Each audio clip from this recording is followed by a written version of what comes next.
Has Dan Snyder been held accountable adequately, in your opinion, and is there more to be done there?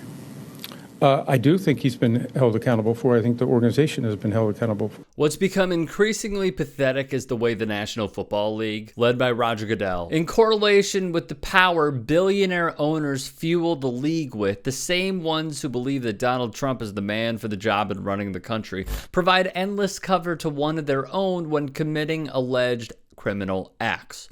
Washington football team chairman Dan Snyder is getting off scot-free because the cronies involved in the good old boys club enable this alleged criminality. They have reached a settlement with a former team employee who accused owner Dan Snyder of sexual misconduct in 2009, according to multiple reports. The Washington Post reports the settlement is for $1.6 million, and New York Times is reporting that Snyder paid the settlement to avoid negative publicity. And both the Post and the Times report that the woman was fired after making the allegations. And this was just one of many cases involving Snyder. Daniel Snyder, a person with real power, probably won't face real consequences for his disastrous stewardship of this team. The players, the fans, they all deserve better than Dan Snyder. As Roger Goodell continues to stonewall the public on independent investigator Beth Wilkinson's report, the public is demanding answers. Many, including myself, believe the NFL is hiding something very, very big.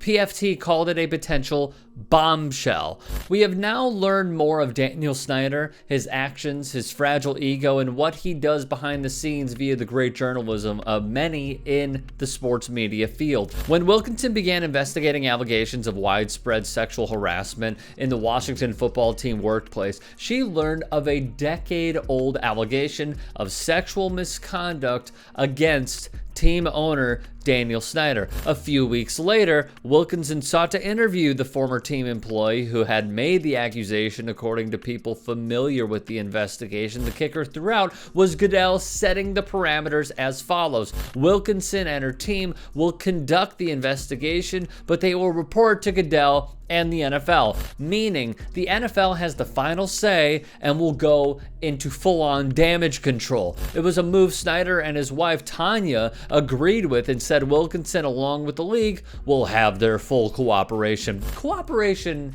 is exactly the opposite of what occurred. Snyder's attorneys attempted to prevent Wilkinson from speaking to Snyder's accuser, according to a letter the woman's attorney wrote to Snyder's lawyers that was filed in federal court. Per the Post reporting, Snyder's lawyers are accused of offering more money if the alleged victim agreed not to speak to anyone about the allegations against Snyder and her settlement with the team. In court filings, Wilkinson later described phone calls to Sullivan from Snyder's lawyers as an attempt to silence the 2009 accuser. Sullivan is the lawyer for the woman who accused Snyder of misconduct. Snyder, who has run the team since purchasing it in '99, faces very serious accusations. His lawyers filed petitions in federal court seeking in part to identify former employees who had spoken to the Post, an effort one federal judge suggested was intended to burden and harass former employees who had spoken to reporters. But just wait,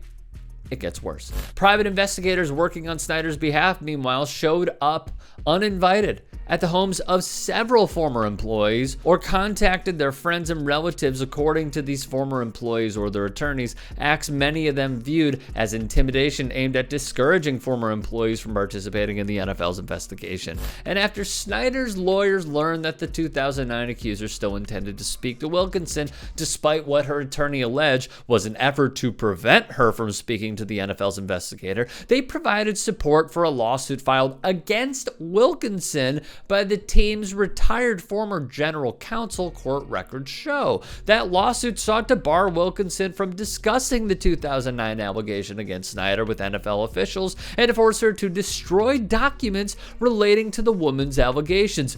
Wilkinson spoke with the woman anyway. There was the incident that occurred in 2009 when Snyder on his private plane was credibly accused of sexual misconduct. It occurred on the return flight from the Country Music Awards, which is run by one of Snyder's many companies that you may well quite know, Dick Clark Productions. Then there was Snyder's alleged sick psyche of handling team cheerleaders, and what he wanted for his private life. A former cheerleader accused Snyder of humiliating her by suggestively asking her to join his friend in a hotel room at a charity event in 2004. Snyder denied it. Later, a former video producer said he witnessed the production of a video in 2008, which he was told was being made for Snyder, culled from outtakes of a recent cheerleader calendar shoot that included moments of nudity. The Post separately obtained the video, as well as a similar video from 2010. Snyder denied having any knowledge or involvement. If he had no involvement,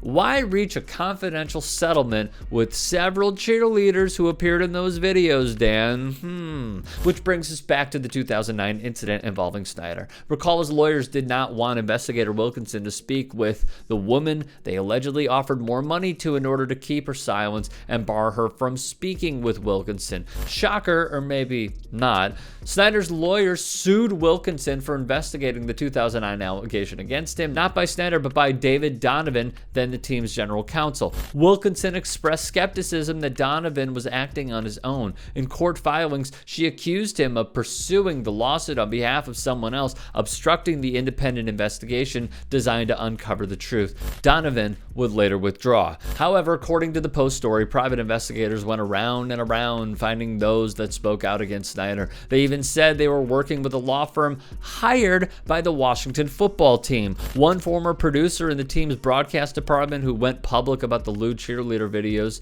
said that PIs contacted his ex-wife and several former co-workers. Many called it intimidation tactics. Us, we call it textbook Dan Snyder.